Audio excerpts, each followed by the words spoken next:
everybody. Mr. President, welcome. Thank you. Nice to see you. Some very familiar faces.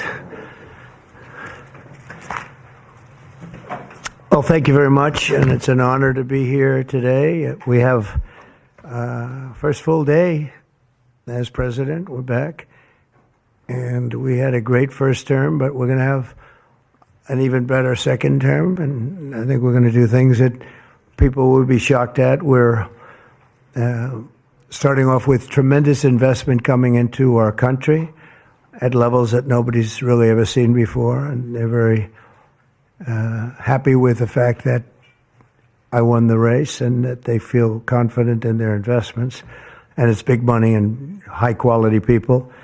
So my first day back from having a nice life, it's my honor to welcome three of the world's leading technology CEOs. And in the case of Larry Ellison, it's well beyond technology. He's sort of CEO of everything. He's an amazing man, an amazing business person. But to announce the largest AI infrastructure project by far in history, and it's all taking place right here in America. As you know, there's great competition for AI and other things, and they're coming in at the highest level. We're joined by Oracle Executive Chairman Larry Ellison, SoftBank CEO, my friend Masa Yoshi-san, and CEO of OpenAI, and I would say by far the leading expert based on everything I read, Sam Altman. So that's great that you're coming in together. That's a massive group of talent and money.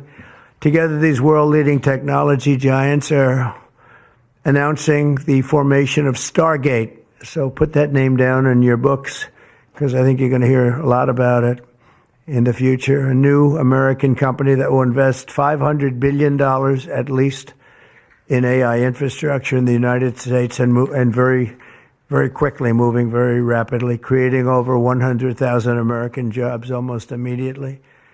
This monumental undertaking is a resounding declaration of confidence in America's potential under a new president. Let me be a new president. I didn't say it, they did.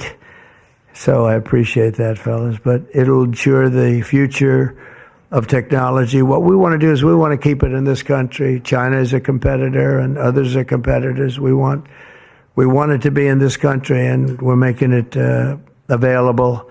I'm going to help a lot through emergency declarations, because we have an emergency. We have to get this stuff built.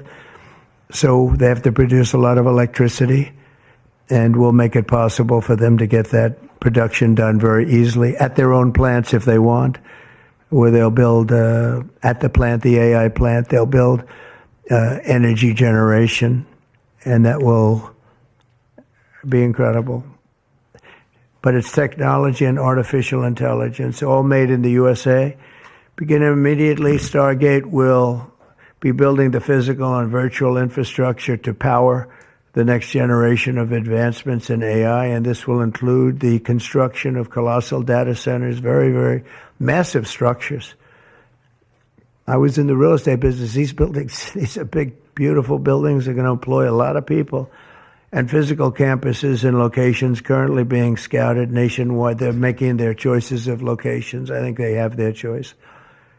I'd like to ask Larry, Sam, and Masa to say a few words and just talk about a little bit about what they're doing, and if you have any questions, and then we'll go into a couple of other subjects also. But this is, to me, a very big thing. $500 billion Stargate project. I think it's going to be something that's very special. It'll lead to something that could be the biggest of all. So, Larry, maybe we'll start with you, and we'll go down the line. Thank you. Okay. Thank you, Mr. President. Thank you, sir. Thank you, Mr. President. We certainly couldn't do this without you. It would simply be impossible. AI holds incredible promise for all of us, for every American. We've actually been working with OpenAI for a while and with Masa for a while. The data centers are actually under construction. The first of them are under construction in Texas. Each building's 500,000 square feet. There are 10 buildings currently being built, but that will expand to 20 and other locations beyond the Abilene location, which is our first location. The kind of applications that we're building, to give you an idea, maybe the most charismatic and the one that I think touches us all is electronic health records, not just maintaining electronic health records, but by looking at electronic health records, understanding the condition of doctors, better understanding the condition of their patients, and being able to provide healthcare plans that are much better than they otherwise would be. A doctor in Indian River Reservation would be able to see how a doctor at Memorial Sloan Kettering would treat the patient, or a doctor at Stanford would treat the patient. We actually provide all of that information, all of that guidance to the doctors who are treating cancer patients or patients with any other kind of disease, made possible by AI. I'm not going to take a lot of time. I'm going to pass it to Masa, but this is a very exciting program for Oracle to be a part of. Thank you.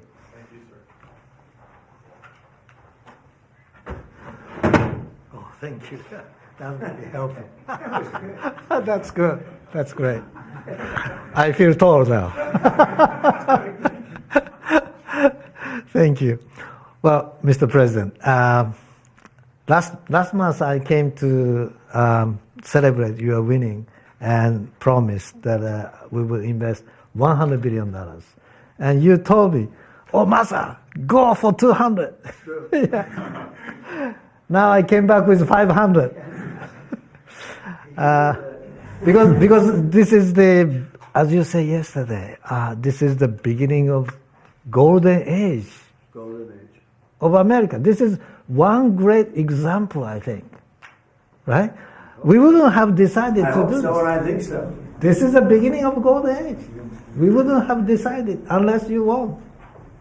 And yesterday we agreed, we signed to make this happen. That's great. Because of this day. Very nice. So we would make this happen. We would immediately start deploying $100 billion with the goal of making $500 billion within next 4 years, within your term. Yeah. Right? Because of your success. So we are very, very excited to do this. And our partner is, of course, SoftBank, OpenAI, Oracle, and additionally investing partner with MGX. On top of that, we have the technology partner NVIDIA, and of course Microsoft has been very, very supportive to SAM and continue to support all our success. This is not just for business. As Larry said, this will help people's life. This will help solving many, many issues, difficult things that otherwise we could not have solved with the power of AI. I think AGI is coming very, very soon. And then after that, that's not the goal. After that, artificial super intelligence will come to solve the issues that mankind would never ever have thought that we could solve. Well, this is the beginning of our golden age. Thank you very much. Thank you very much. Fantastic. I don't have too much to add, but I did want to say I'm thrilled we get to do this in the United States of America. I think this will be the most important project of this era, and as Masa said, for AGI to get built here, to create hundreds of thousands of jobs, to create a new industry centered here. We wouldn't be able to do this without you, Mr. President, and I'm thrilled that we get to. I think it'll be an exciting project. I think we'll be able to do all of the wonderful things that these guys talked about. But the fact that we get to do this in the United States is, I think, wonderful. So thank you very much. Could you just say one word? I hear so many positive things about what it's going to do for medical research and for solving things, cancer and all the different problems. How will AI help us with the fight against the various problems, diseases, etc.? these guys can maybe share more about some of the work they're doing there. I think they'll jointly be some of the leaders about driving progress here. But I believe that as this technology progresses, we will see diseases get cured at an unprecedented rate. We will be amazed at how quickly we're curing this cancer and that one and heart disease, and what this will do for the ability to deliver very high quality healthcare, the costs, but really to cure the diseases at a rapid rate, I think will be among the most important things this technology does. Great. Very good. Can I speak in and answer that question, Mr. President? So we're currently working on. Should I step on this? Okay. All right. No. I'm not that tall. I'm not that tall. You look even better. Thank you, Mr. President. One of the most exciting things we're working on, using the tools that Sam and Masa are providing, is a cancer vaccine. It's very interesting. It turns out, I'll be quick, all of our cancers, cancer tumors, little fragments of those tumors float around in your blood. So you can do early cancer detection. If you can do using AI, you can do early cancer detection with a blood test. And using AI to look at the blood test, you can find the cancers that are actually seriously threatening the person. So we can, again, cancer diagnosis using AI has the promise of just being a simple blood test. Then beyond that, once we gene sequence that cancer tumor, you can then vaccinate the person, design a vaccine for every individual person to vaccinate them against that cancer. And you can make that vaccine, that mRNA vaccine, you can make that robotically, again using AI, in about 48 hours. So imagine early cancer detection, the development of a cancer vaccine for your particular cancer aimed at you, and have that vaccine available in 48 hours. This is the promise of AI and the promise of the future. Thank you, sir. Great, thanks.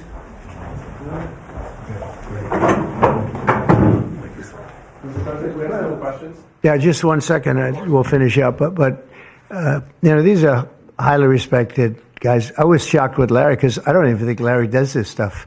You did a very good job for a guy that doesn't do it much, right? But he's so respected, and the group, and it's really an honor. But for Larry to be here and do this is very unusual because he doesn't do this stuff. He doesn't need it. He does, and you don't need it, do you? Huh? You don't need it. But I think it's an honor to the country. It's a great honor that this group, these are the top people, that they're going to do it, and they're going to do it here, and we're going to make it as easy as it can be. A $500 million Stargate project comes in addition to a separate pledge between $100 and $200 billion from, as we know, from Masa, we talked about before. Also $20 billion from DMAC, which was great. And we have many others that are coming. Some I just announced it. It's easier, but with some, I know them, and they're so highly respected, I'd rather do it this way. Many would like to do it this way, but we're letting the world know what's happening. This is money that normally would have gone to China or other countries, but in particular China. In total, before the end of my first full business day in Washington in the White House, we've already secured nearly $3 trillion of new investments in the United States, and probably that's going to be 6 or 7 by the end of the week. Tremendous amounts of money are coming in for many things other than even AI. AI seems to be very hot. It seems to be the thing that a lot of smart people are looking at very strongly. And our country will be prospering like never before. I think that's true, and it's going to be the golden age of America. As I say, yesterday we had the most ambitious, action-oriented day of any administration in history. No, there's never been a first day like yesterday, as you know. I signed a sweeping slate of executive orders to stop the invasion of our borders. I launched a government-wide effort to defeat inflation and bring down the cost of daily life and bring down the cost of energy, magnificently bring it down. And when energy comes down, Larry, I'd say generally speaking, when energy comes down, everything else comes down. The prices of food and the prices of everything else come down. Energy is that's the big baby. And we declared a national energy emergency to drill, baby, drill, our term that we use. We're going to drill, baby, drill like never before. We ended destructive DEI mandates across the federal government and returned our country to a merit-based system and a common sense system. As you know, the Supreme Court gave us a decision on merit, where things in this country can be based on merit now instead of a lot of different rules, regulations, and things that really put our country at a big disadvantage. We permanently stopped government censorship and restored free speech. That was signed yesterday. We renamed the Gulf of Mexico the Gulf of America. Sounds so beautiful, the Gulf of America, and returned the name of a great president, William McKinley, to Mount McKinley. They took off the name, and he was actually a great president. He was a very, very successful businessman. He ran for governor of Ohio. He won and did a great job as governor, ran for president, and he won. He was assassinated, ultimately, in his second term, unfortunately. But he was the tariff king, and I don't think he was as bad as I am. I think I believe in him even more than him, but he believed in him very strongly. And he raised massive amounts of money. Our country was at its richest from 1870 to 1913. We had the most. That was when we were the richest, relatively speaking. We were the richest during that period of time. That was tariffs from other countries. And our administration's moving with unprecedented urgency and speed to confront every single crisis facing us, and we'll get the job done. And again, I want to thank Sam and Masa and Larry for being here. It's an honor to have them. And we'll take a few questions if you want. President, can I ask you about some of the executive orders? You would agree that it's never acceptable to assault a police officer, Sure. right? So then if I can, among those you pardoned, DJ Rodriguez, he drove a stun gun into the neck of a D.C. police officer who was abducted by the mob that day. He later confessed on video to the FBI and pleaded guilty for his crimes. Why does he deserve a pardon? Well, I don't know. Was it a pardon? Because we're looking at commutes and we're looking at pardons. Okay, well, we'll take a look at everything. But I can say this. Murderers today are not even charged. You have murderers that aren't charged all over. You take a look at what's gone on in Philadelphia. Take a look at what's gone off in L.A., where people murder people and they don't get charged. These people have already served years in prison, and they've served them viciously. It's a disgusting prison. It's been horrible. It's inhumane. It's been a terrible, terrible thing. I also say this, you go to Portland, where they wrapped police officers, shot police officers, nothing happened to anybody. You go to Seattle, where they took over a big chunk of the city and people died. Portland, a lot of people died. Wait a minute. And you go also, take a look at Minneapolis, because I was there and I watched it. And if I didn't bring in the National Guard, that city wouldn't even exist today. People were killed and nobody went to jail. So these people have already served a long period of time, and I made a decision to give a pardon. Joe Biden gave a pardon yesterday to a lot of criminals. These are criminals that he gave a pardon to, and you should be asking that question. Why did he give a pardon to all of these people that committed crimes? Why did he give a pardon to the J6 Unselect Committee when they burned and destroyed all documents which showed that they did what was wrong, not me? Wait a minute. Why did they give a pardon to all of his relatives? His brother, who made millions of dollars, to all these different people, he gave pardons. That's the question you should be answering. All right, go ahead. Wait, Yeah, sir, please. If I can just follow up really, Steve, can I just follow up on that really fast? No. I That's just want to enough. ask Go them, ahead. because you said you will. Tell us about your meeting with Speaker Johnson, Senator Thune. Did you reach any conclusion on this one big... Pretty much. I think we have a good situation now. It's been in some ways made simpler by Los Angeles because they're going to need a lot of money. And generally speaking, I think you'll find that a lot of Democrats are going to be asking for help. So I think maybe that makes it more one-sided. I think we're going to do very well. Look, we're going to take care of Los Angeles. I'm going there. I'm going to North Carolina, which has been abandoned by the Democrats. And I'm going to North Carolina, very importantly, first. I'll be there on Friday. And then I'm going from there to Los Angeles, and then I'm going to Nevada, and I'm really going to Nevada to thank them for the vote because we won Nevada overwhelmingly, and that's usually a Democrat vote. And I just want to go there to thank the people of Nevada for the big vote. So we'll be making that. Yeah, please. Mr. President, the leaders of the Proud Boys and the Oath Keepers were free following their pardons yesterday. At the time, back in 2021, you urged them to stand back and stand by. Is there now a place for them in the political conversation? Well, we have to see. They've been given a pardon. I thought their sentences were ridiculous and excessive. One of the guys took down a flag that was an anti-American flag, and he was given years in jail. I don't know the exact number, but he was given many years in jail. I thought it was very excessive. And at least the cases that we looked at, these were people that actually love our country, so we thought a pardon would be appropriate, yeah. Mr. President, is it also true in your conversations with Republicans today that you asked them to consider recess appointments for cabinet officials? I think, yeah, if it's needed. I don't think it's going to be needed. Marco, as you know, got passed overwhelmingly with 99-0, which is pretty amazing. Marco's going to do a great job, Secretary of State, but he just got, I guess he was the first one and just got approved. That's some vote, 99-0, and the nothing was a vote that he would have gotten if we wanted to do it. But you know whose vote that was?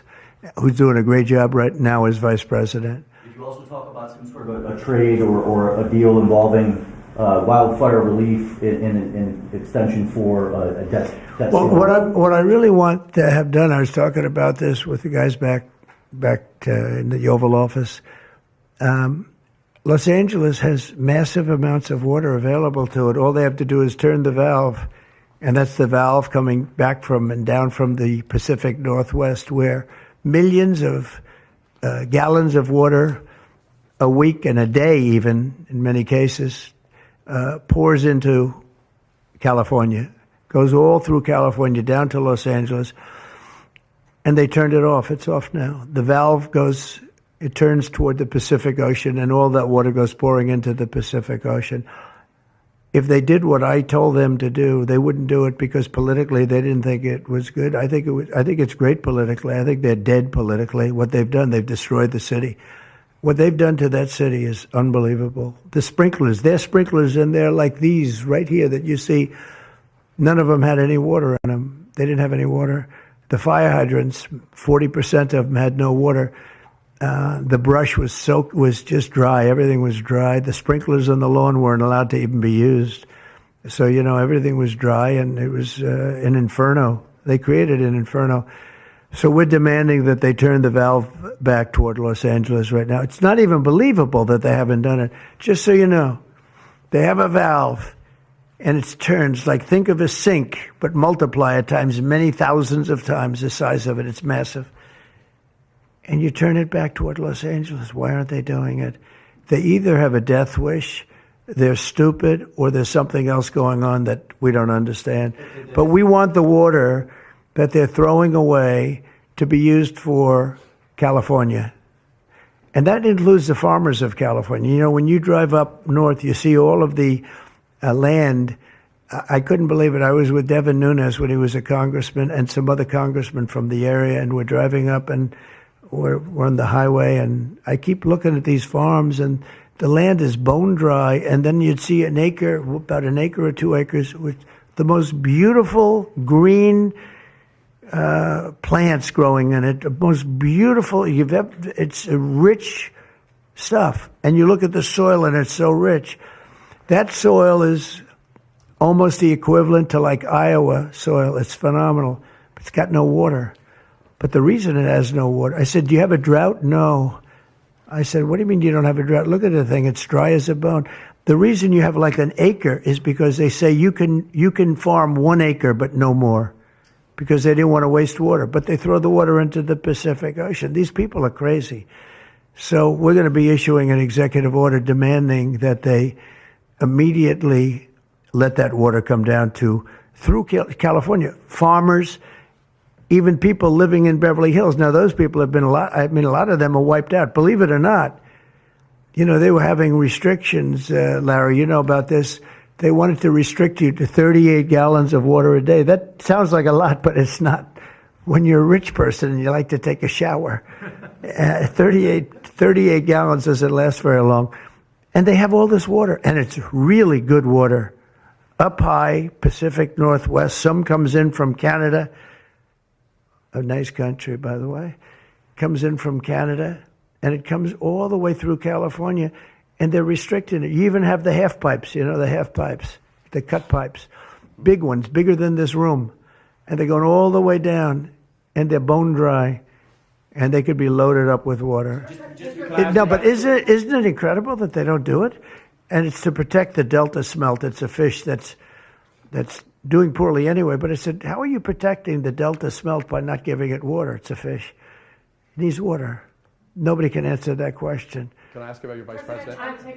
Well, let me do this first. Are you open to Elon buying TikTok? Say it. Are you open to Elon buying TikTok? I would be if he wanted to buy it. Have you discussed it with Larry Ellison? I'd like Larry to buy it too. I have the right to make a deal. So the deal I'm thinking about, Larry, let's negotiate in front of the media.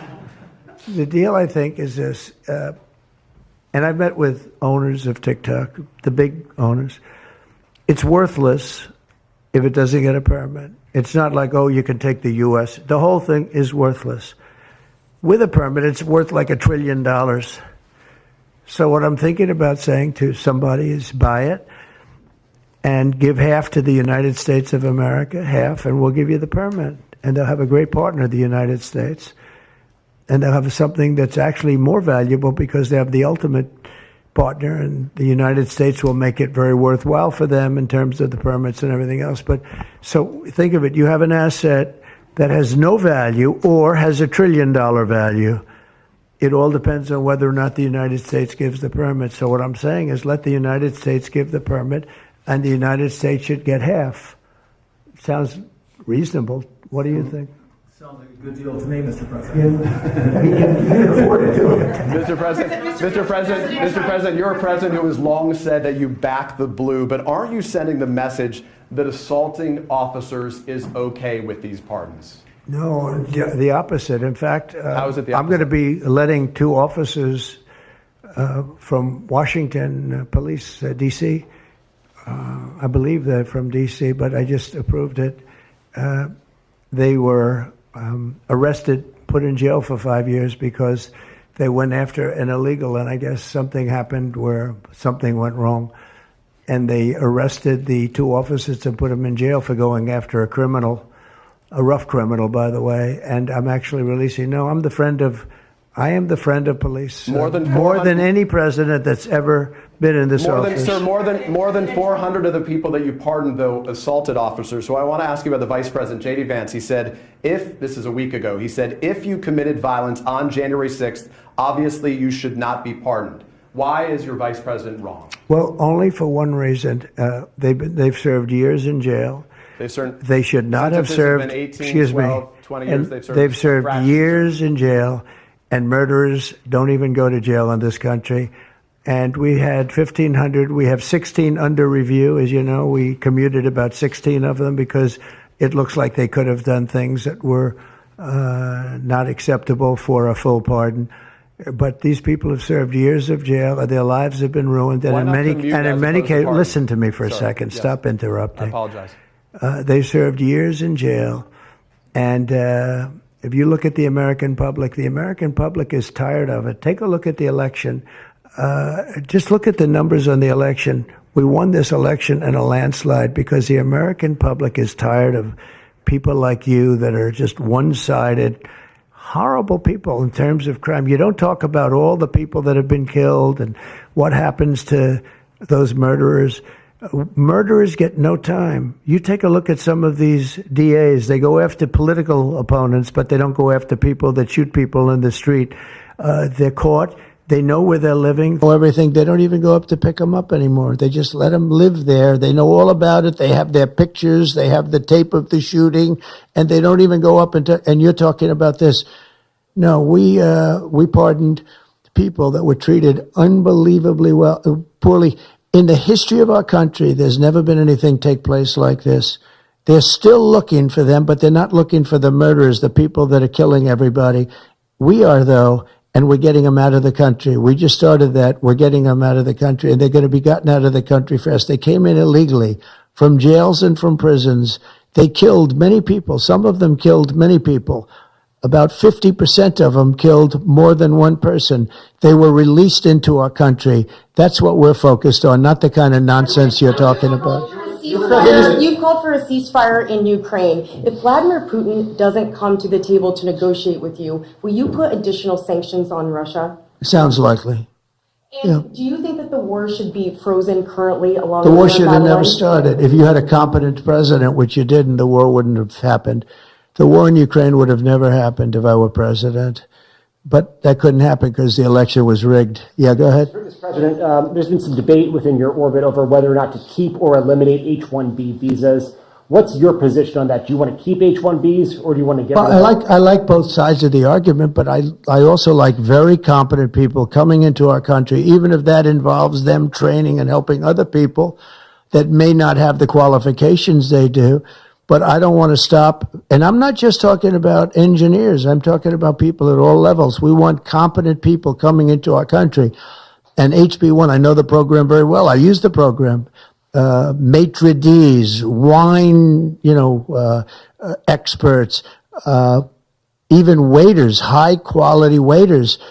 You got to get the best people. Now, then you go into people like Larry, and he needs engineers, and Massa needs, and this gentleman needs engineers like nobody's ever needed engineers, right? So we have to have the quality people coming in. Now, by doing that, we're expanding businesses, and that takes care of everybody.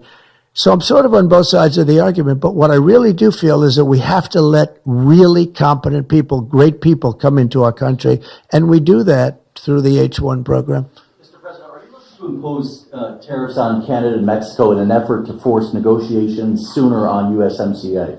No, it's really not on USMCA. It has nothing to do with that. They've allowed, both of them, Canada very much so, they've allowed millions and millions of people to come into our country that shouldn't be here. They could have stopped them, and they didn't. And they've killed 300,000 people last year, my opinion, have been destroyed by drugs, by fentanyl. The fentanyl coming through Canada is massive. The fentanyl coming through Mexico is massive. And people are getting killed, and families are being destroyed. I mean, the son gets killed, and the family is a basket case for the rest of their lives. I mean, I've seen mothers that thought they'd heal. They never heal. They say it gets worse with time. It gets worse with time. They lose their boy. They lose their baby. They lose their young daughter to fentanyl poisoning. And I had that talk with President Xi the other day, too, of China. I said, we don't want that crap in our country. We got to stop it. I would have stopped it. I had a deal with him where he was going to give the maximum penalty, which in China is the death penalty for drug dealing. And he was all said he was going to give the maximum penalty to fentanyl dealers. If they send to the United States, they were going to get the death penalty. And of course, Biden didn't pick that up. I had that deal all done. It was all wrapped up. We were going to have it done. And then the election went, let's put it nicely, didn't go the proper way. I'm trying to be nice about it. It was rigged. And we had an incompetent president elected, and he never followed up on that deal. But he should have followed up, because if they got the death penalty, they wouldn't be sending fentanyl to Mexico, Canada, and other places. How much will the We're thinking about that too. We're talking about a tariff of 10% on China based on the fact that they're sending fentanyl to Mexico and Canada. How soon on those tariffs? Probably February 1st is the date we're looking at. For Mexico and China, we're talking about approximately 25%. Date on the Gaza. We're thinking about going to the Middle East, not yet. We have a thing called the hostages are coming back going on right now, and they are coming back. Some of them have been very damaged. You look at the young lady with her hand practically blown off. You know how that happened, right? Did you know how that happened? When you find out, you're not going to be too happy because it was terrible. But the hostages are starting to come back. if I weren't here, they wouldn't be back ever. They would have never come back. They would have all died. If this were done a year earlier, if Biden would have done this deal a year and a half, 2 years ago, or frankly, it should have never happened. October 7th should have never happened. Nobody should be dead. But through weakness, they allowed it to happen, and then it was a disaster from them. But you go back just 6 months ago, many of these young people were living. You know, young people don't die like that. They're just dying. And young people aren't dying at 22 and 23 years old. They don't die. But now they're dying, and you wonder why they're dying. They're being killed, and they have been killed. But they say 6 months ago you would have had 11 more living hostages. Think of that. 6 months ago. But Biden couldn't get it done, and it was only the imposition that I put on as a deadline that got it done. But it's a very sad situation. It should have never happened. I'll tell you, 2 things should have never happened. 3 things. Inflation should have never happened. It would have never happened except for what they did to energy and their crazy spending. And Ukraine would have never happened. Never. By the way, Russia never would have gone into Ukraine. I had a very strong understanding with Putin that it would have never, ever happened. He disrespected Biden. Very simple. He disrespects people. He's smart. He understands. He disrespected Biden. And also, the Middle East would have never happened because Iran was broke. They had no money. They had no money for Hamas. They had no money for Hezbollah. It would have never happened. October 7th would have never happened. But it did happen. So this is the cards I've been given. And we're getting the hostages back. That would have never happened under Biden. They would have never come back. They were just dying not that slowly. They were dying or being killed. But that was what was happening. Are you going to keep sending weapons to Ukraine, or are you going to turn off the tap soon? Well, we're looking at that. We're talking to Zelensky. We're going to be talking with President Putin very soon. And we'll see how it all happens. We're going to look at it very soon. One thing I do feel, the European Union should be paying a lot more than they're paying because under Biden, I mean, we're in there for $200 billion more. Now, it affects them more than it affects us. We have an ocean in between, right? Little thing called an ocean. The European Union should equalize. We're in there for $200 billion more than the European Union. I mean, what are we, stupid? I guess the answer is yes, because they must think so. But the European Union takes advantage of us tremendously on trade. And they now take advantage of, and always have. If I didn't get involved years ago, my first term, one of the first things I noticed was that they're not paying enough. They're not paying. And a lot of those countries weren't even paying. The NATO countries, they weren't paying. Only 7 out of 28 were paying. We were one of them. And Poland was one. And they had a few of them that were paying, and some were paying very proudly. Usually the closer to the borderline of Russia they were, the faster they paid, okay? The ones that were further away tended not to pay so fast. And one thing on that, I think they should lift their number not to 2%, but to 5%. NATO should be at 5%, not at 2%. 2% is ridiculous, yeah. The U.S. President Xi, in your conversation about Ukraine, you asked him to get involved in helping settle that. Can you tell us about that? I did, yeah. I said, you ought to get it settled because he's not done very much on that. He's got a lot of power, like we have a lot of power. I said, you ought to get it settled. We did discuss it, yeah. Do you intend to continue selling products that benefit yourself personally while you're president? Well, I don't know if it benefited. I don't know where it is. I don't know much about it other than I launched it. I heard it was very successful. I haven't checked it. Where is it today? You made a lot of money, sir. How much? Several $1 billion, it seems like, in the last several days. Several billion? That's peanuts for these guys. President Biden, can you give us some sense, broadly speaking? Yeah, he wrote me a nice letter. I mean, I did open it last night. And I didn't know. Peter said, did you get the letter? I said, wait a minute, let's see the letter. It's sort of a tradition. You put it in the drawer, especially of the beautiful Resolute desk, right? And I opened it, and there it was. It said to number 47. And it was a very nice letter. I mean, I could show it because I think it was a nice letter. Maybe I will. I think just basically it was a little bit of an inspirational type letter, you know. Enjoy it. Do a good job. important, very important, how important the job is. But I think it was a nice letter. I think I should let people see it because it was a positive for him in writing it. I appreciated the letter. Mr. President, were security concerns at all a factor when deciding to move your inauguration indoors? No, not at all. No, not at all. It was just cold. Look, if we would have, I just went out to the helicopter, right, we said goodbye. That's a tradition. As long as before it used to be a stagecoach, and then helicopters came along. But that's been a tradition. You go out and you do that. And we stood there for 10 minutes, and I'll tell you what, people would not have been able to get through that day. That was cold. It was sort of interesting. Don't let the sun fool you. Tell me something. Sunny days can get very cold, can't they? Because that was so freezing yesterday. You couldn't have gotten through it. It would have been. And the answer is no, it wasn't security. With that being said, I thought the Capitol, the Rotunda, was beautiful. 72 degrees, unbelievable sound. It's like being in an opera house. I could see people wanting to do it there rather than outside. Why did you remove John Bolton's security clearance, sir? Because I think there was enough time. It's we take a job.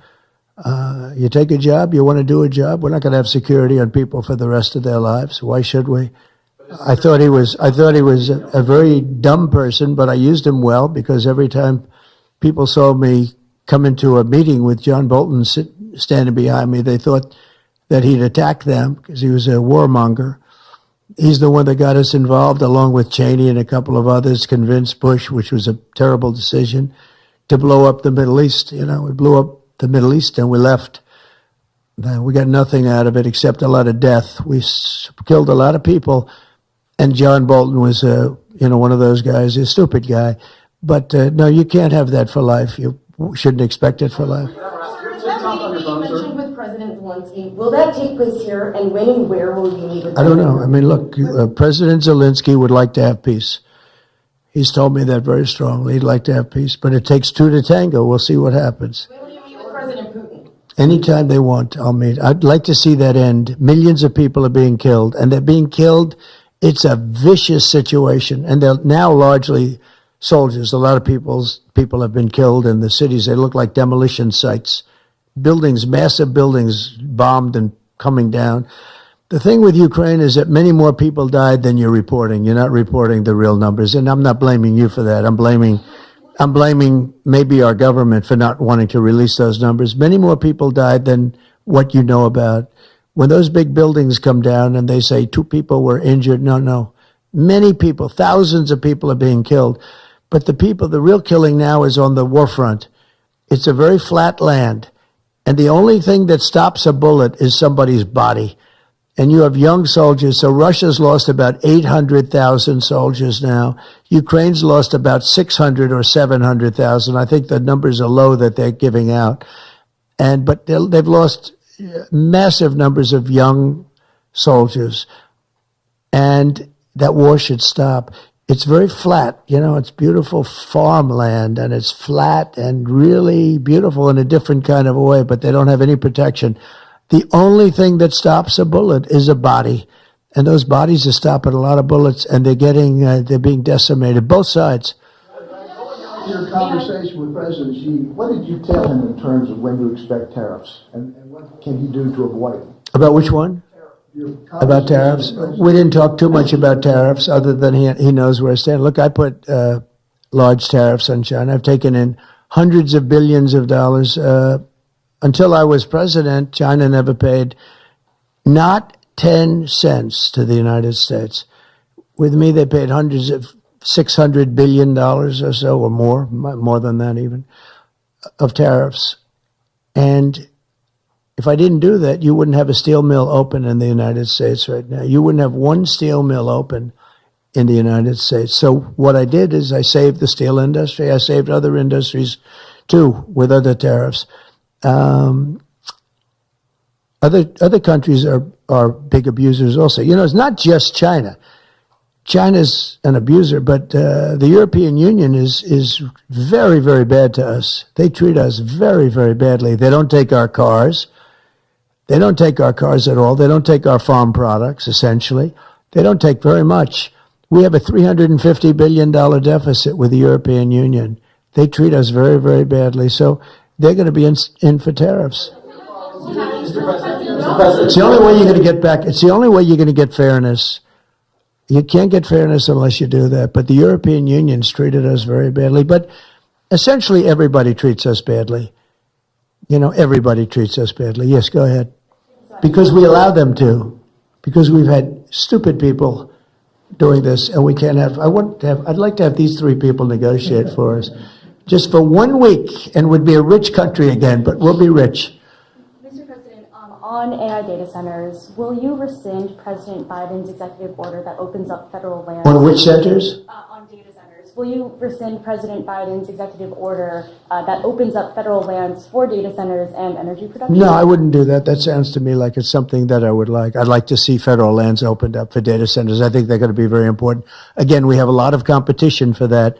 So it's an honor to have these three great people, great CEOs and great geniuses, all three. It's an honor that they want to come to our country, but we're going to make it as easy as we can for them because other countries want them to.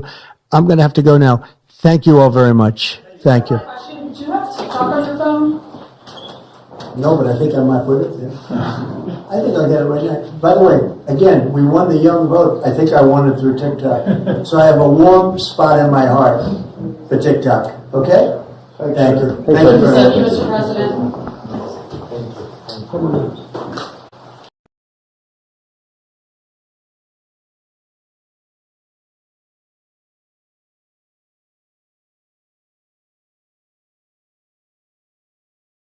Yes, the U.S. has become an oligarchy. As an academic, I am very afraid that there will be suppression of academic freedom. It's already going on in Florida. When things are working well, people say, well, if things are working well, I don't have to do anything. Because they do nothing, the powerful take over, they take control, and then they say, well, what can I do? I'm not powerful. And that's the end of democracy.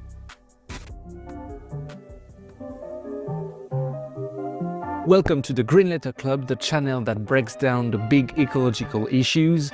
Today we are talking about the decline of freedom on the planet, oligarchy in the US, populism on the rise in Europe, privatization of media and social networks.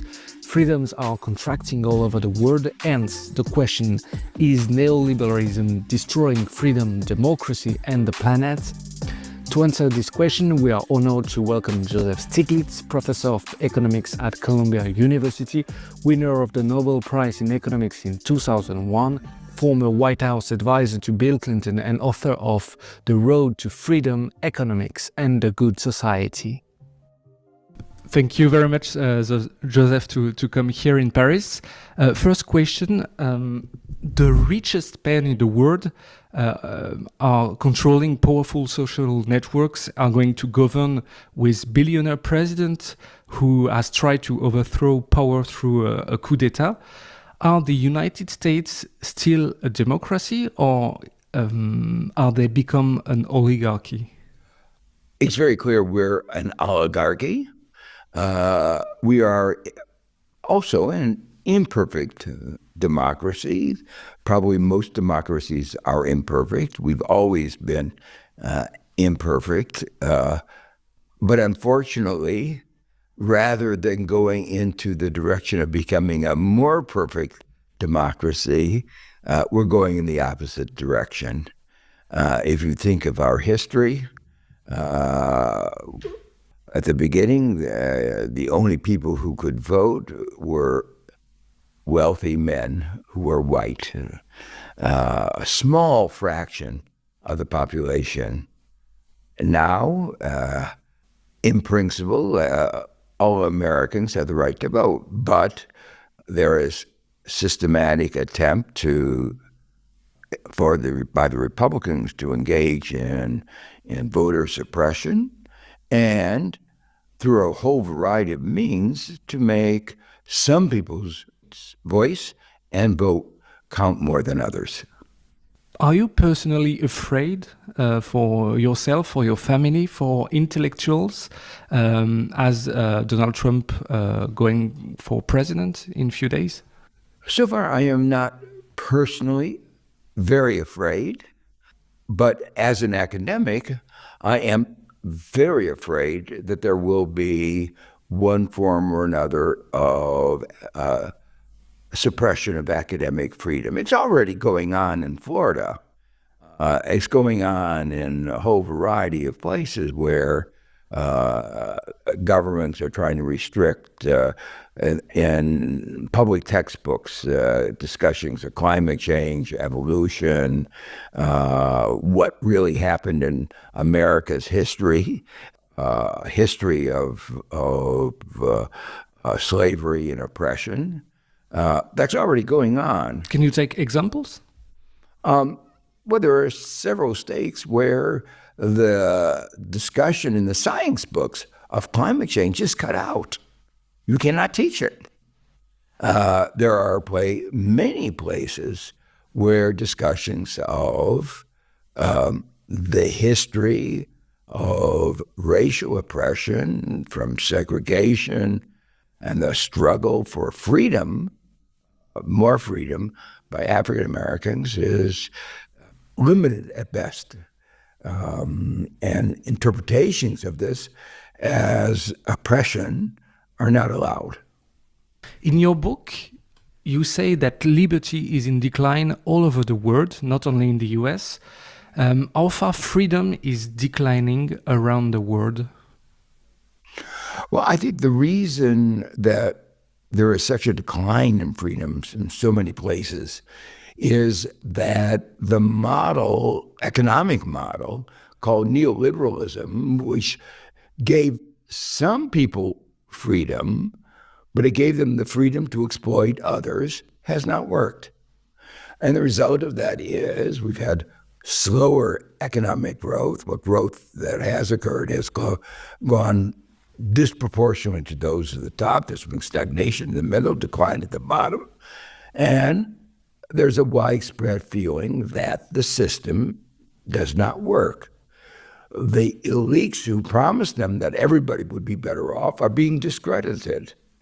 And people are looking for, or you might say, demanding an alternative. When I wrote my book, The Price of Inequality, I said, this is creating a fertile field for a demagogue. And I also pointed out that there was a large potential supply of demagogues. I didn't anticipate how bad America's demagogue would turn out to be. It was 10 years back, something like that? 2012. So it was 12 years ago. The article that it was based on was published in 2011, called Of the 1%, For the 1%, By the 1%. Is inequalities the fuel of populism? Yes, I think it is. I mean, I think when it is of the magnitude of what we see here, and when it is the result of exploitation, it's one thing for somebody to become rich by innovating, creating something. It's another thing for somebody to get rich by exploiting somebody else, whether that exploitation is monopoly power, or as in the case of the one very rich American family, pushing drugs, opioids, leading to an epidemic of opioid and other drug deaths. That's very interesting. Because in the 1890s, the US government passed the Sherman Antitrust Act, a law designed to break up monopolies and prevent companies to become too powerful. Are we reliving a similar period? Yes, but I think in a much worse way. When we have monopolies of steel, or like Carnegie, or oil, Rockefeller, or tobacco, that's bad. But when you have monopolies over the means by which we communicate, that gives the private entrepreneurs the power to shape us, to shape our minds, to shape our beliefs. It's much more powerful. It was written about in these famous books, 1984, Animal Farms, where government was using, you might say, propaganda to shape us. But now we've privatized propaganda. We have the private sector having the ability to pollute our information ecosystem with mis and disinformation, and they've done it on a scale that is unbelievable. What are the root causes of populism over the world? What are the links with neoliberalism? The links with of this authoritarian populism with neoliberalism economic policies is very simple, and it's related to the ideas that I've just described. Neoliberalism gave freedom of the corporations to exploit others. A major theme in my book is the freedom of one is the unfreedom of others. I quote Isaiah Berlin, in effect saying, freedom of the wolves is death for the sheep. We've given freedom for the wolves, freedom for the corporations, and that has meant not death, but despair of ordinary individuals. They become billionaires at the expense of ordinary Americans. And that, or in an expected way, has given rise to resentment, anger, and the disparity between the promises and the reality have led to distrust of those who made the promises. 1966, the political elites, including the political elites of the establishment parties, Democrat and Republican, that made those promises, they've turned against them. In the Republican Party, Trump has basically a 180-degree departure from traditional Republicans. So he's captured the Republican Party. But people see very clearly that he is not a conventional Republican. The conventional Republicans were about globalists. They were about free trade. He stands for absolutely the opposite. He's a nationalist, which is one historical strand in the Republican Party, but it's not the dominant strand since World War II. And so in that sense, the Republican Party is going back to its pre-war roots.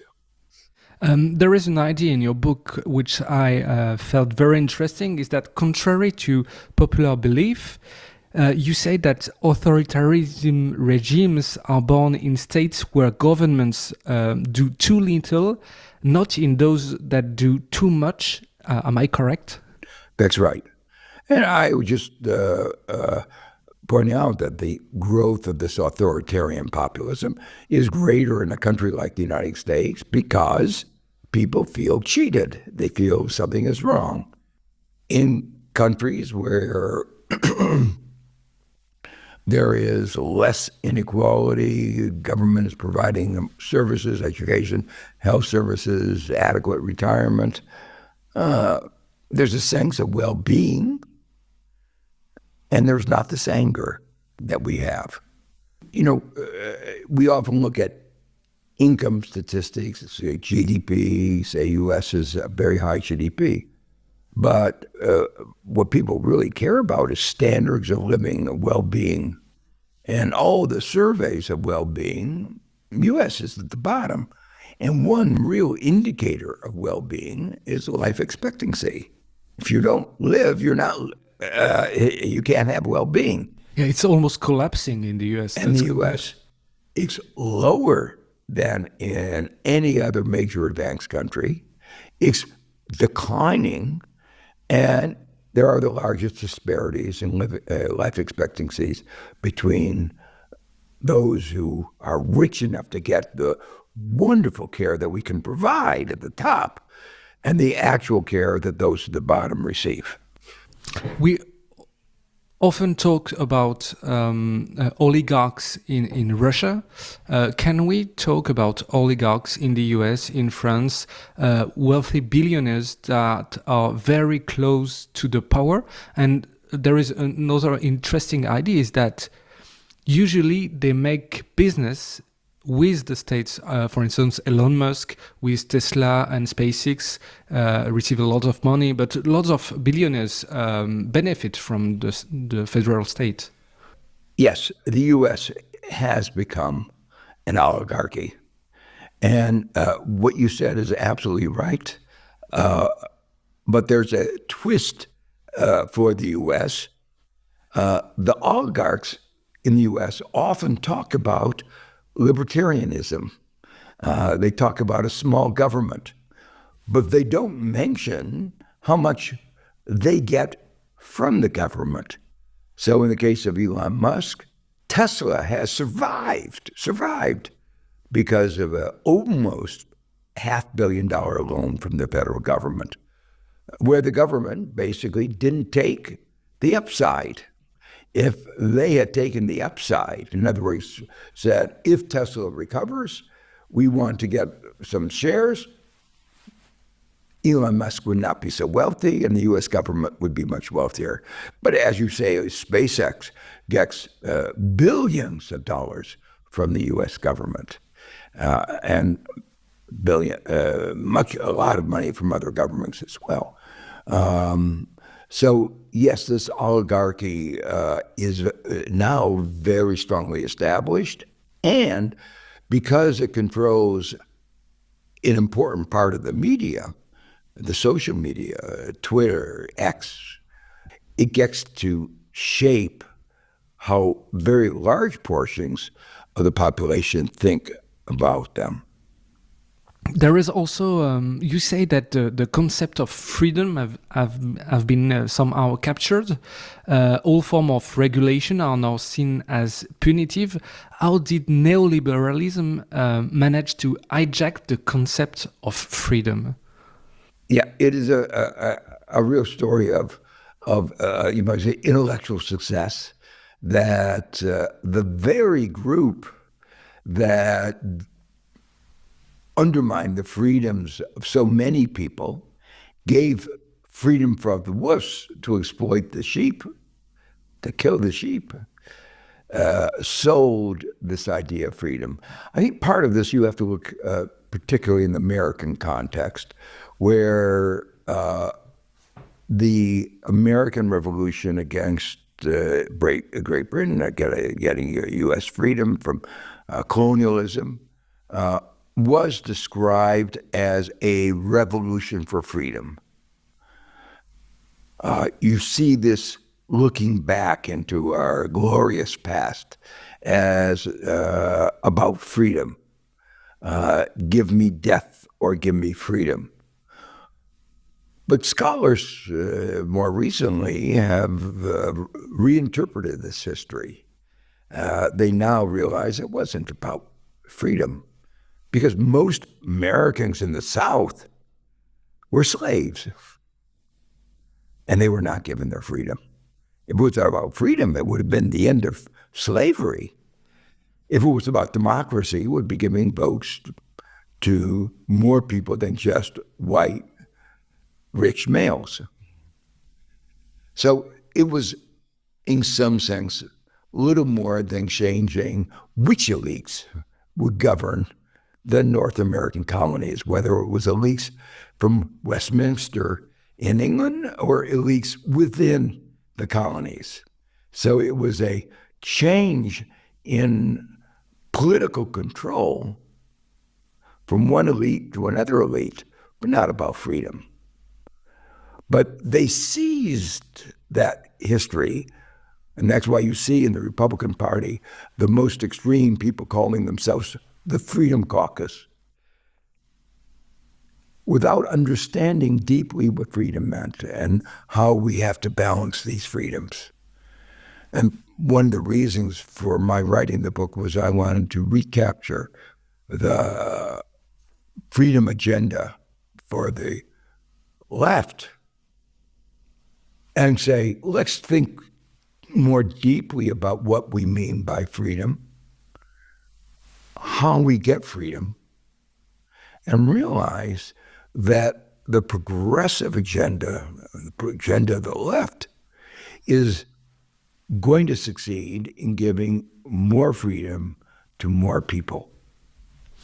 Yeah, there is something interesting. There is a French philosopher recently who wrote a book and said there is a liberal sense of freedom, which is no frontiers, no barriers, nothing to prevent you from doing something. And there is a more left-wing way of thinking freedom, which is to get people autonomous. Do you share this?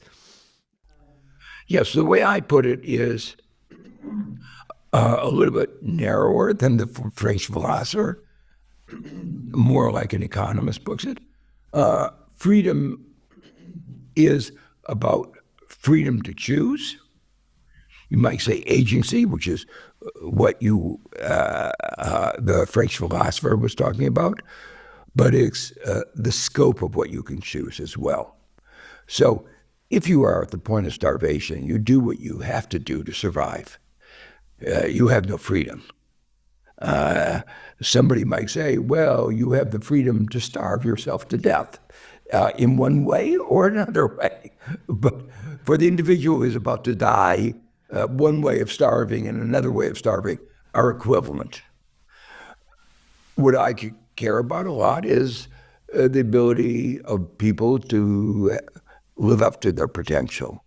You might say the freedom to live up to your potential. And I want to increase that to the extent possible. And I also emphasize that whenever you talk about the restraints, as European liberals talk about, they are ignoring how one person's actions affects another's. So they're looking at it only from one side of the coin. So the freedom of corporations to pollute the atmosphere is taking away the freedom of others to have a life. If you have asthma and they're polluting with sulfur dioxide, somebody's going to die. So giving one person more scope is reducing another person's scope of living. And then I say, society has to make a judgment. We live together. And which is more important, the freedom to pollute or the freedom to live? And to me, the answer is obvious, that the freedom to live is more important than the corporation's freedom to pollute. Is that what's happening with the climate crisis? You start talking about that. To sum up, billionaires to go in space or in the atmosphere just for tourism leads to people dies in floods, in fires. That's what we are currently seeing. We are seeing that very currently. The wildfires in Los Angeles are killing people, destroying property, the result of climate change, global warming, to which putting up people in space, which has no social benefit, spending untold money for a joyride, is a good example of how the freedom of one is taking away the freedom of others. I don't know if you're familiar with that history fact, but on the 20th February 1933, 24 powerful German CEOs like Krupp, Opel, Siemens were received by Hitler, who just become chancellor a month earlier. and they were urged to finance the Nazis' party campaign for the parliamentary election, and they complied. Today in France, many business leaders prefer rather see the far right come to power than the left. What does this mean to you? Like business leaders lead to the far right? We have the same thing in the United States. The magnitude of the contributions to Donald Trump from Elon Musk, the magnitude of the contributions to Trump's inauguration, $250 million have been given. $250 million have been given for the inauguration, an unheard of amount. It's a kind of genuflecting that has been going on. Even more disturbing to me is not only the campaign contributions, but their willingness to back off from the kinds of commitments to social responsibility that they've made. People like Larry Fink at BlackRock have led to drop out of the climate action committees, and companies have abandoned their DEI, the diversity efforts to increase in equality and inclusiveness. These are fundamental values of our society, and before Donald Trump, they paid lip service to them. Some of us have said, oh, we have a new era of responsible business people. Many of us were skeptical. We said, this is PR, public relations. And unfortunately, it turns out to be the case.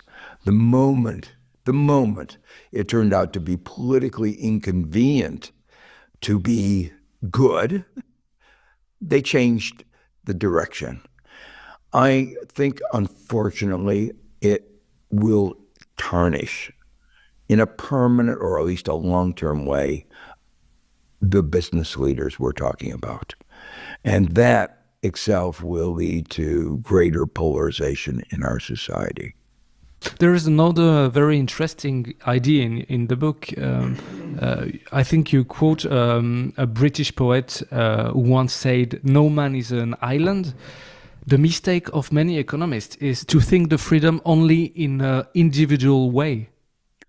Absolutely. That was the point I was trying to make, that European liberals often think about the constraints that are posed on one individual, but they don't think about that systemically, that no man is an island, and the constraints you put or don't put on one person can affect others. One of the motivations of my book was the debate in the United States during the pandemic about masking and vaccines. People on the right said, making me take a vaccine or mask or social distance was taking away my freedom. My response is, if you don't do those things, COVID-19 spreads, and at that time it was very virulent. You're taking away other people's lives, or the right not to be in a hospital, not to be in a world of fear. And so in a closed society where we interact, the freedom of one was taking away the freedom of others. The other thing in America that we have all the time is the freedom to carry an AK-47. And you look at that and you say, well, that has taken away the freedom from fear. Every day, every parent in schools worry about, will their children come home because there's a mass murder? Which is more important, the freedom to carry an AK-47 or the freedom to live, for these children to be and their parents to be free from fear.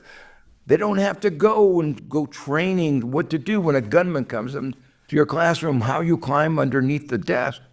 We used to have nuclear drills for nuclear bombing when I was in school. Now we've gone into our schools drills for what happens when an AK-47 comes into your classroom. It makes every child live in fear. So to me, we live in a society where these freedoms have to be balanced. And in these cases, the balancing, I believe, is easy. You also say that liberals see taxation as a deprivation of liberty. Taxation can let people freer, or is it a deprivation of liberty? Well, it's another example where you have to balance and go back to my definition of freedom, the scope of what you can do. Let me illustrate, again, with the story of the pandemic that seems so long ago, but it was only 5 years ago, less than 5 years ago. We wouldn't be here talking if we hadn't had the vaccine, that COVID-19 vaccine that was so effective was based on the mRNA platform. That mRNA platform was financed by government. The transition from that platform to a vaccine that actually worked was almost totally financed by government. But if government is going to finance that, it has to get money, and that means taxes. So you ask the question, how do you weigh the slight constraint in spending that the taxes reflect versus the right to live? The vaccine gave you the right to live, or the right not to be in a hospital, not to worry. Well, again, it was very clear. That was money well spent. And even the richest person would say it's worth the right to live to pay a part of my income to the government. Do you believe there was a parallel between the declining of individual freedom and declining of states' freedom in the world? Is the globalization reduce the freedom of states in the world? I think there is a parallel. In my book, I try to bring out that parallel. We talk about sovereignty, but we have to constrain. That's what international law is about. One of the reasons we have international law, I wish we could enforce it more, is that it constrains the wolves.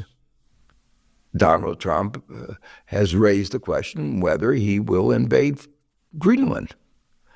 So Denmark and Greenland now face the risk that there could be an invasion. Most of us say, oh, that couldn't happen. Couldn't happen. International law doesn't allow it. But Donald Trump doesn't believe in international law. So my belief, and I think most other people would say, we have to constrain Donald Trump. We have to constrain. We don't want to live in a world of the jungle where one person's freedom can really interfere with that of others. And similar issues arise in the context of trade. A very ugly episode of this occurred almost 200 years ago now. The Opium War. The West said, we have the right, said to China, we have the right to sell you opium. China said, no, we don't want our people to be addicts. And the West said, we will go to war to make sure that we are free to sell you opium. It's very clear to me that that freedom deprived China of its fundamental freedom.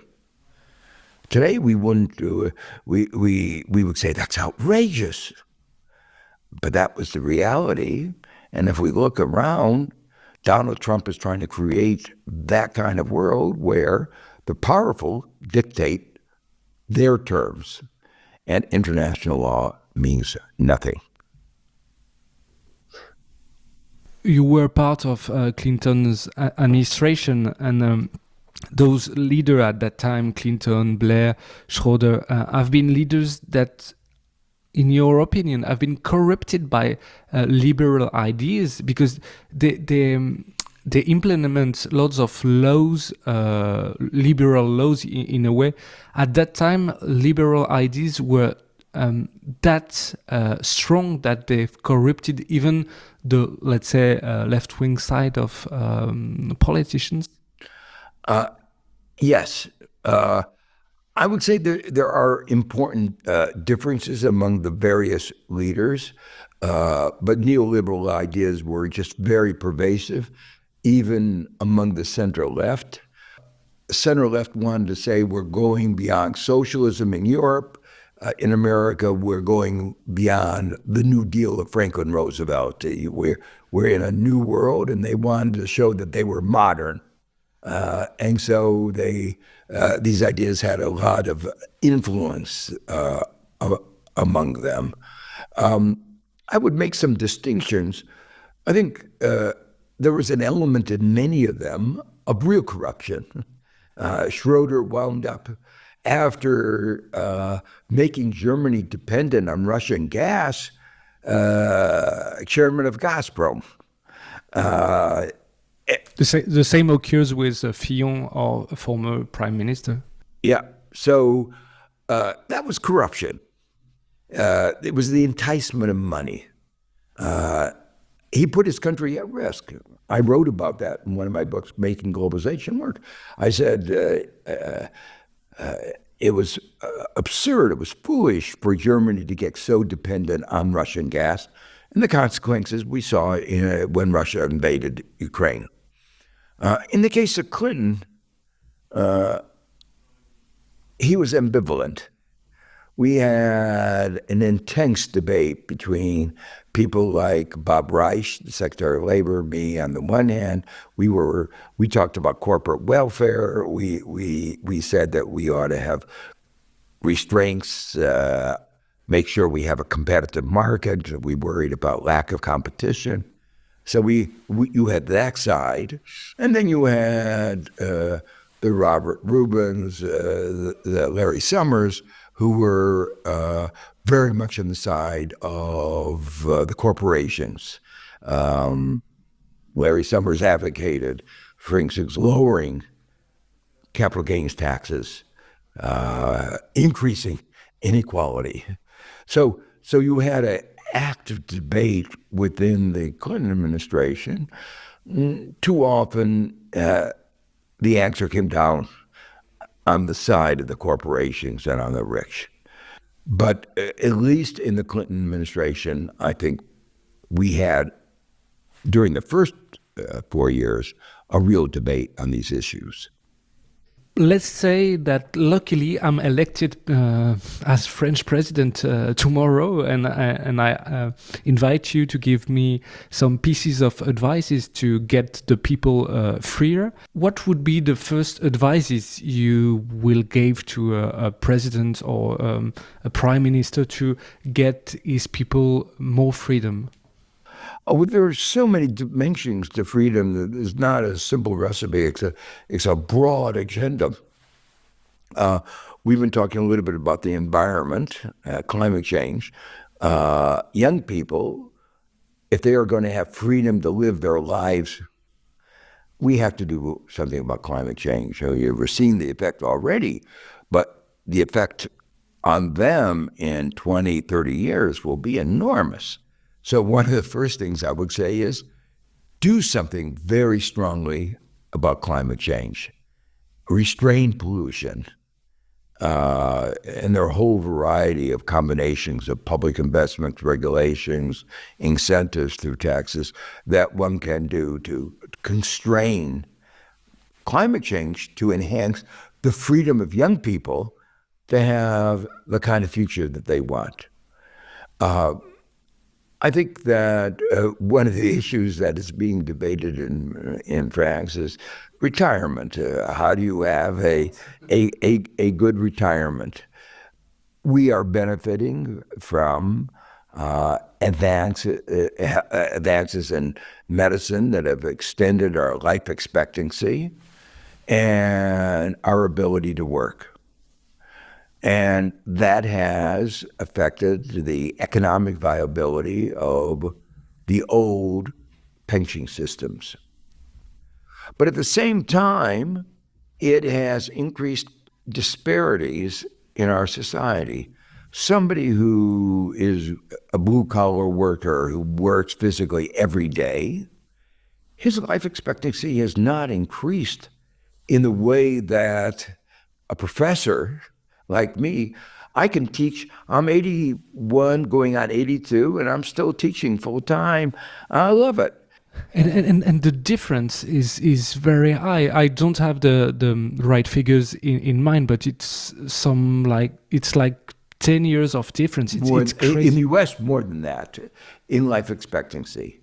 So if you had the same pension system for everybody, same date, it's basically giving no pension for the blue-collar person and a very long pension for somebody who lives in a life without stress. That's not fair. So we have to recognize that a pension system that gives freedom of somebody to have a decent retirement, that important part of your freedom, has to be differentiated, has to be subtle. Has to take into account the history of what they work at, their health. So it has to be, unfortunately, complicated. Not too complicated, it has to be understandable. And so that's the art. And I think from what I've seen, the proposals from the government have not reflected adequately the diversity of circumstances. Well, people usually believe that the market is very efficient, whereas administration, governments are so inefficient. What you say is that that's not true. Market can be inefficient. And for instance, I was thinking about insurance that begin to refuse to insure some parts of the country because of fires, because of floods. Markets are not that efficient as we can think. That's absolutely right. We did studies where you look at the percentage of money that goes to administrative costs in annuities. A pension is an annuity. We call it different words, but it's an annuity. And it takes a certain amount of money to administer an annuity. Government is so much more efficient than the private sector. Understandably, the private sector engages in advertising and sales. The government doesn't have to do that. But the bottom line is, administrative costs are a fraction in government programs that they are in private. You look at another example.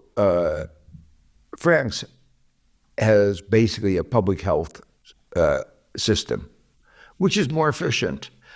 France's public health or America's private healthcare system. No question who wins. The cost in terms of percentage of GDP of France providing healthcare are half of what, just a little over half of the United States. And the outcomes are better. And the cost of Singapore providing public health are half of France. So yes, there are some governments that are more efficient than others. There's some companies more efficient, But the public companies are more efficient than the private.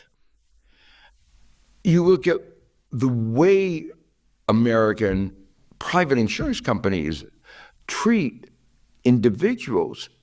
If you really incorporate the total societal cost, how much time the ordinary American has to spend in trying to figure out to deal with his private insurance company, that's a real cost.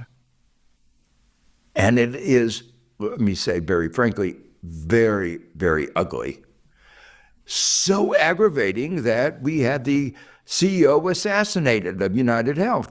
And when that happened, nobody likes the idea of assassination, but everybody in America understood the aggravation that brought that assassination about. So that's the reality. The private companies are not efficient. One of the confusion that Musk has is he may be good at making cars, not as good as the Chinese companies, but he's, may be good at, but the public sector provides services. And that's a very different kind of production process. It's a human interface. And we've seen some of the human interface of Musk is not exactly ideal.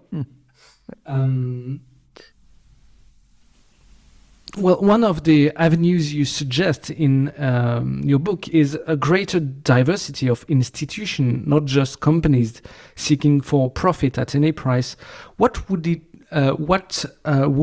the point of that? The point that I call for a diversity of institutions is that not everything is well suited for for-profit companies, partly because of what I call imperfect and asymmetric information. And that's what I got the Nobel Prize on. And it means that in the provision of certain key services, the people receiving the services really don't know what have difficulty judging what they're getting. You go to a doctor because the doctor knows more than you do, and you're not quite sure whether he's giving you the right diagnosis.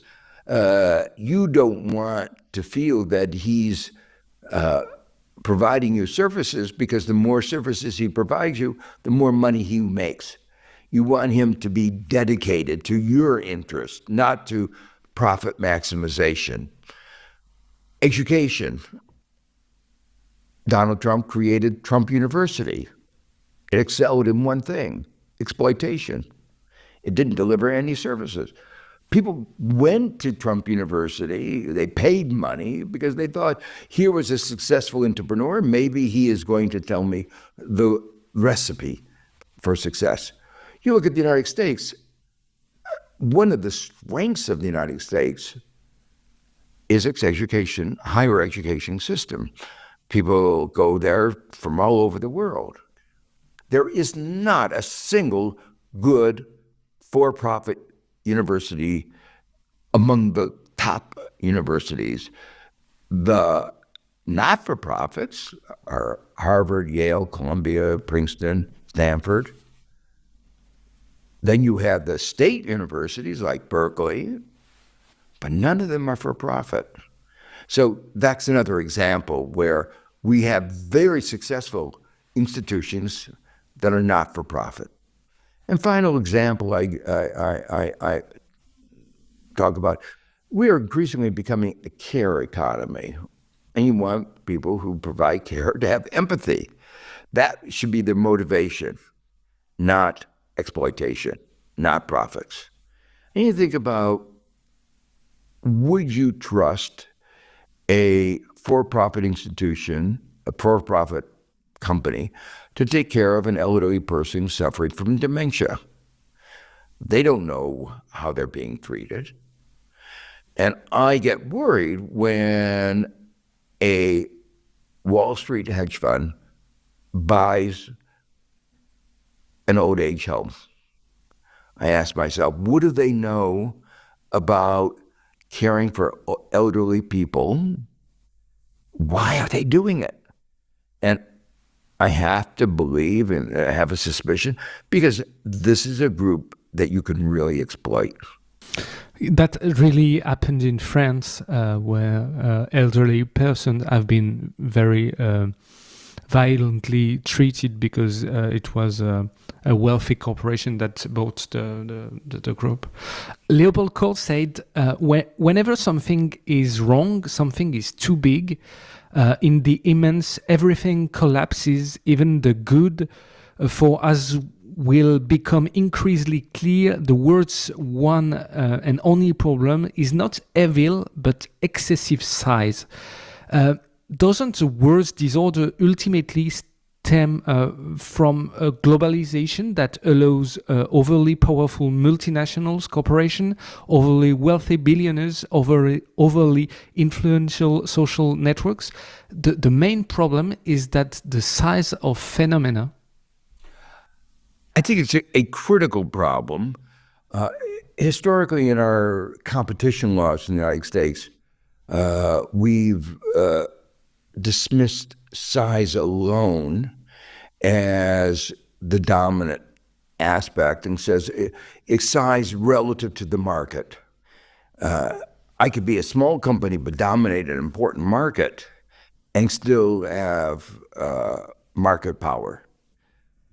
But there could be a large market, I could be very large, but a small fraction of a large market, I won't have that dominant position.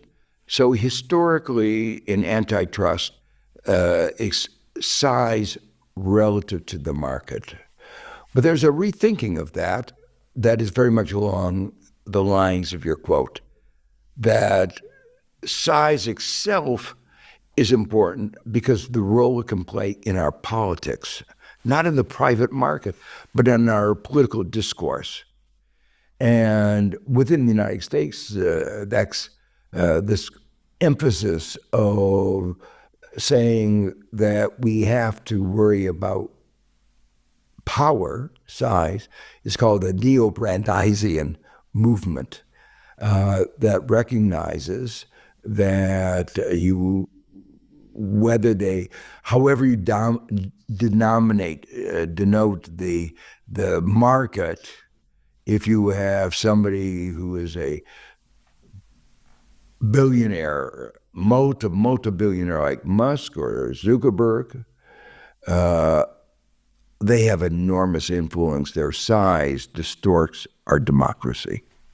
Yeah, democracy have been invented in places where there were like 30, 40,000 inhabitants in Athens. And can we have a democracy in places where there are thousands of millions or billions of people? I think you can. We have to work very hard to get citizen engagement. Too often, when things are working well, people say, well, things are working well. I don't have to do anything. And then because they do nothing, the powerful take over, they take control, and then they say, well, what can I do? I'm not powerful. And that's the end of democracy. So you have to have engagement of everyone. Now, right now, as I look at the United States, we have the engagement of certain groups. Those who want to deny women's reproductive rights are very engaged. The gun lobby, very engaged. Corporations who want to use government to enhance their profits, very engaged. So the problem is you have these causes, the special interest, very engaged, and the mass of people who are suffering from their special interest, not engaged. And for each one, they can say, I have no effect. But collectively, if they get together, they can counterbalance. And so that's really what civil society is about, trying to explain that idea and saying, if we are going to have our democracy work, we have to counter those who see the state as a mechanism of advancing their interest and recreate a state where the interest of everybody is what is being pursued. Joseph Stiglitz, very thank you. It was a pleasure to talk to you today. Nice talking to you. Thank you.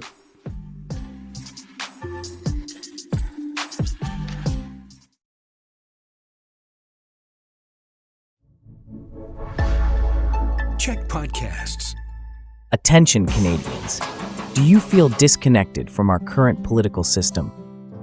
This could be our last chance to take a real legal stand for our rights. It's time to shift the political power to its rightful owners, the Canadian citizens and Indigenous peoples of Canada.